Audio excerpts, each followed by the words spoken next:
Free fire গেমটা এমন একটা গেম যেটা যে একবার খেলছে সে বারবার খেলতে মনে চায়। প্রথম পারবে না, চেষ্টা করতে করতে যখন পেরে যায় তখন আর ছাড়ে না।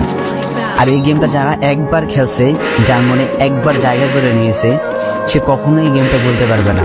সে যদি 1 দিন 2 দিন 7 দিনও না খেলে, সে 7 দিন পর আবার ঠিকই এই গেমটার ভিতরে ঢুকবে। কারণ এই গেমটা কখনো কাউকে কষ্ট দেয় না। এই গেমটা সবসময় সবাইকে আনন্দে রাখে। এই গেমটাতে আমি অনেক সময় কাটাইছি, আর এটা আমি কখনো ভুলতে পারবো না। এই গেমটা আমার কাছে এমন একটা গেম যেটা কিনা আমি বলে বোঝাতে পারবো না। অ্যান্ড এই গেমটা শুধু আমার কাছে না, আমি মনে করি যে প্রত্যেকটা ফ্রি ফায়ার প্লেয়ারের কাছে অনেকটা ইমোশনাল টাইপের একটা গেম হয়ে গেছে। কারণ এই গেমটাতে বর্তমানে যে অবস্থা হচ্ছে, যে গেমে এমন আপডেট দিতেছে, আপডেট দেওয়ার কারণে পুরো গেমটাই চেঞ্জ হয়ে যাচ্ছে। আগের ফ্রি ফায়ারের আগের মতো নেই। তো এই কারণে হয়তো কোনো এক সময় আমরা এই গেমটা ছাইড়া দিতে হবে, তবে ছাড়া হবে না। যদি ছাড়া হয় তাহলে শুধুমাত্র গেমটা ব্যান্ড হওয়ার পরে ছাড়া হবে।